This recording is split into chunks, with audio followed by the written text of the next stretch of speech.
Good morning, students. Standard 9 subject Social Science and chapter number 14 India, Location, Geological Structure and Physiography second. As usual, in last video we talked about the Eastern Himalayas.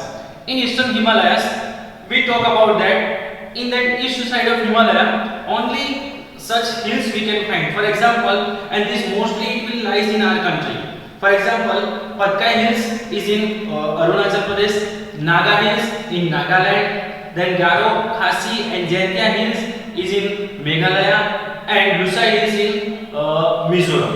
That we have talked about. After that, we have conducted one topic. It is Great Northern Plain. So, Great Northern Plain, if you want to see one more time, we just quickly show that on the map. So here a Great Northern Plain is located from Punjab to Odisha, we can say. It is called the world's most fertile plain because many rivers flow from the Himalayan region and it will be having the flow. In that flow, they will be having the alluvial and deposits, and finally it will merge to the Bay of Bengal. Due to this large rivers, for example Ganga, Satluj and Brahmaputra. So due to these large rivers, these plains are, you can say, world's best plain. It is located between the north side mountain ranges and southern peninsula. Between these two places, we can find that Great Northern Plain. In that we talk about two words, if you remember, Doab, D-O-A-B. Do means two and A-B, F means water. Same way that Doab means the region between two rivers. Same way we talk about Punjab. It means Panj means splash and Ab means water. It means the rivers, the regions which having the 5 rivers. It calls Punjab. Then after we talk about the peninsula. Now just see that what is peninsula. First of all, 3 side water and 1 side land mass. It is called peninsula. Same way it is called peninsula. Okay, it is inverted triangle. You just see that the Indian country map, you find that inverted triangle. Now peninsular plateau. So what is plateau? First of all, plateau is a land mass which is having the altitude of up to 900 meter from the earth surface, not more than 900 meter. So in the plateau we can find that two plateaus, Malwa plateaus and Deccan plateau.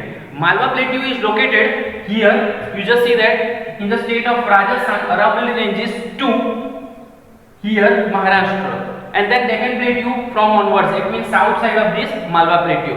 In this Malwa plateau, we can find that Mount Abu is the highest peak which is located on the border of Rajasthan and Gujarat. And Guru Shikhar is the highest peak which is having 1722 meters high.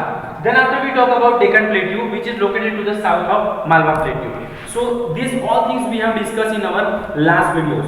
Now students, our today's topic is that coastal plains and archipelagos. It means this is number 4 coastal plains and this is number 5 that archipelago. If we discuss these two topics, then our entire physiography of India is over. So let's explore this topic, coastal plains of India. It is number 4.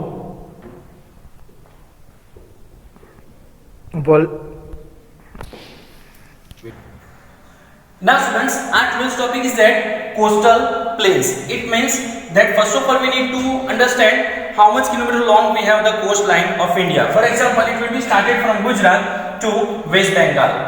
So that much long coastline we have.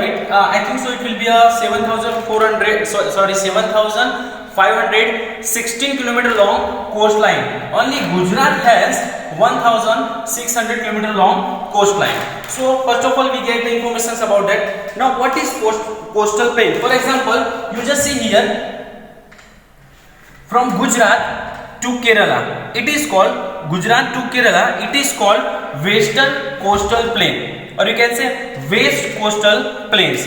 Same way from Kerala to here West Bengal, it is called Eastern Coastal Plains. So due to this long maritime boundary, we have divided these coastal plains into two parts, Western Coastal Plains as well as Eastern Coastal Plains. Then except Gujarat, this entire belt has that narrow, or you can say mostly a narrow coastal plains. Why? Because for example, you just see that from Gujarat only has, the Gujarat state only has the longer maritime boundary, Except this, each and every state has not that long boundary, or you can say coastal plains. Here Mumbai and Marmagua, these are the two huge ports, or you can say coastal plains we have in the western coastal side. Now apart from that, some of the ports also we can find on the west side of India. In that, one is known as backwater. Backwater in the sense, in Kerala it is known as Kayal. Kayal is known as a backwater in Kerala. Now that we have talked about western coastal plains, now we move towards the eastern coastal plains. Now in eastern coastal plains, it is first of all much broader than the western coastal plains. Why? Because it's the same way. You just see that majoritarily all the rivers is emerging from the west side and they were merged to the Bay of Bengal. Generally only two rivers, for example Narmada and Tapi. These are the two rivers that are flowing from the central of India and they were merged to the Arabian Sea. But majoritarily in India, most probably all the rivers start flowing from the west side and they were merged to the eastern side. So due to this longer flow of these rivers, or you can say Krishna, Kaveri, Godavari, these are Mahanadi, due to this all rivers, this area having much broader than the western coastal plains. Now this here also we can find two most important coasts. For example, in north it is known as North Sirakar coast. In north it is known as North Sirakar coast. Or in Tamil Nadu, look at this state is Tamil Nadu. In Tamil Nadu you can find that coast, it is known as Coromandel coast. So these are the two most important coastal plains of eastern side of India. Now students, we have completed the coastal plains. Now we have moved towards the new topic, archipelagos. Okay, before explore this topic, I will tell you Lakshadweep and Andaman Nicobar. These are the two islands that we have in our country. So first of all, what is the archipelagos? So archipelagos means a group of islands. It's not a single island. It is called group of island. It is called archipelago. So you just see here on the map, you're getting the more detail about it. Here Lakshadweep, it's a group of islands that you will be found, and it is near to the exactly to the western coastal plains.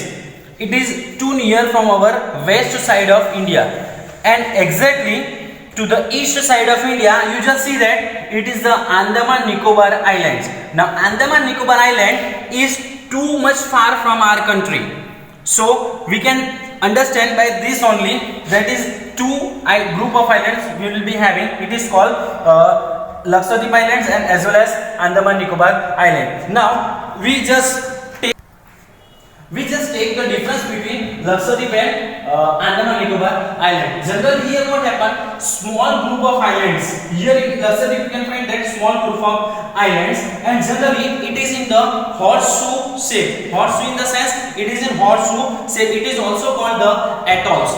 Then here we having the little island which are very near to our Indian country. Same way in the Andaman Nicobar Island, it is generally you can say here mountain, and this mountain is formed due to volcanic activity in the Andaman Nicobar Island. And I hope that you know that the capital of the Andaman Nicobar Island is Port Blair. Understood? There also we can find one active volcano that we will discuss later. But first of all, we need to understand what is exactly there in the Andaman Nicobar Island. Here you just see that a small dots, it means small group of islands will be there. But here you just find that entire huge group of islands will be there. And exactly it is spread into 350 km of areas.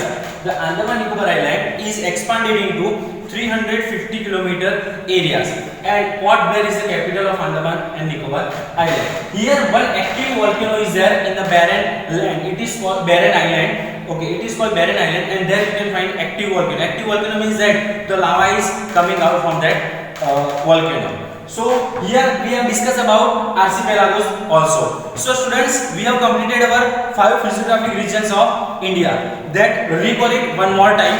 First one is that Northern Mountain Range that we have discussed from Afghanistan to Myanmar. Second, we talk about Great Northern Plain.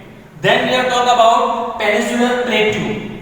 Today we have discussed two topics, coastal plains and archipelagos. So students, all 5 that physiographic regions we have completed. So here you get all the information about this, and further more information will be getting in the form of worksheet. Now students, our next topic is rock.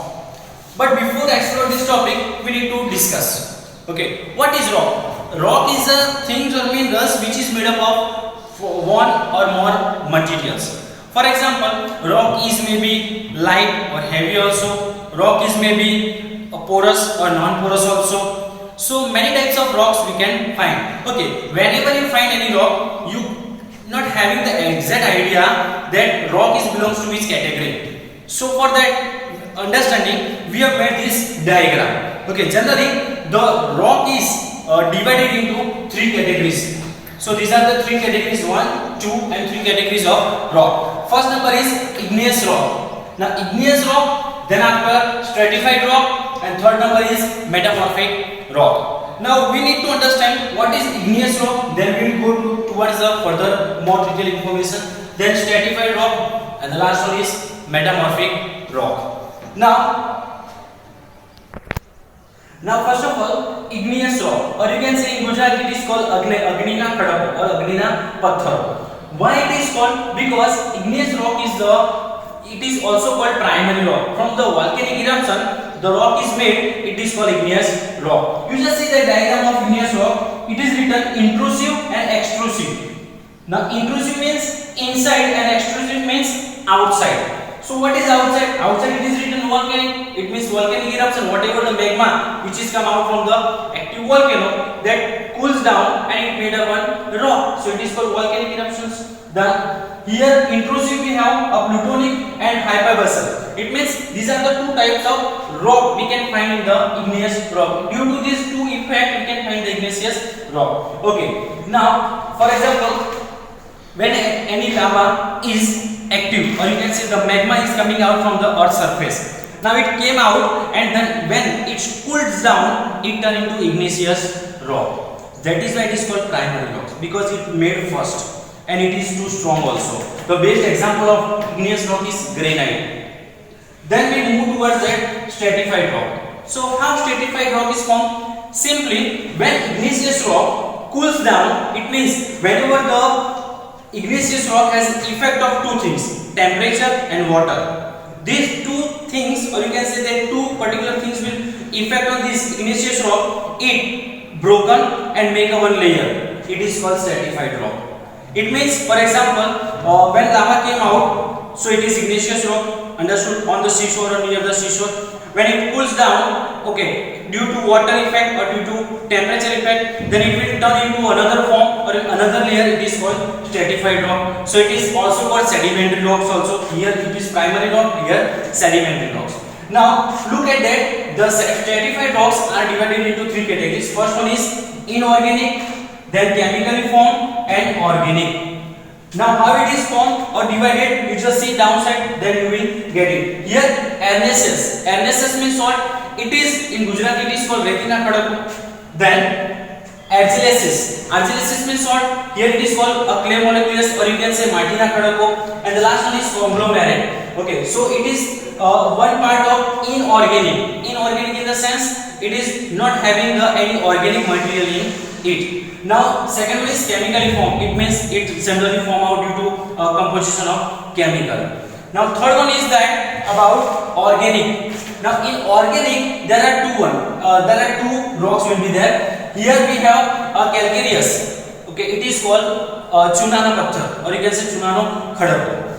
Even though we have carboniferous, it means in this rock we can find the content of carbon also. So these are the things which is understood that igneous, stratified, and now last one is metamorphic rock. Now how metamorphic rock is formed? Same way, when igneous rock cools down, break into a small layer, it made stratified rock. When stratified and igneous rock cools down, they broken into a pieces, and finally the metamorphic rock is prepared. And generally it is of two categories, contact and original.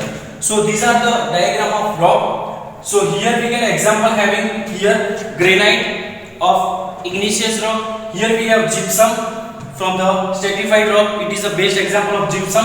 And here marble and quartz. And now you just see that the example we can understand. For example, here granite. Have you seen granite? Okay. For example, granite generally, granite stone it is used in our kitchen. It is too hard and heavy. Here we will be having the gypsum. Generally it is used in our plaster of Paris. Instead of plaster of Paris we are using the gypsum stone.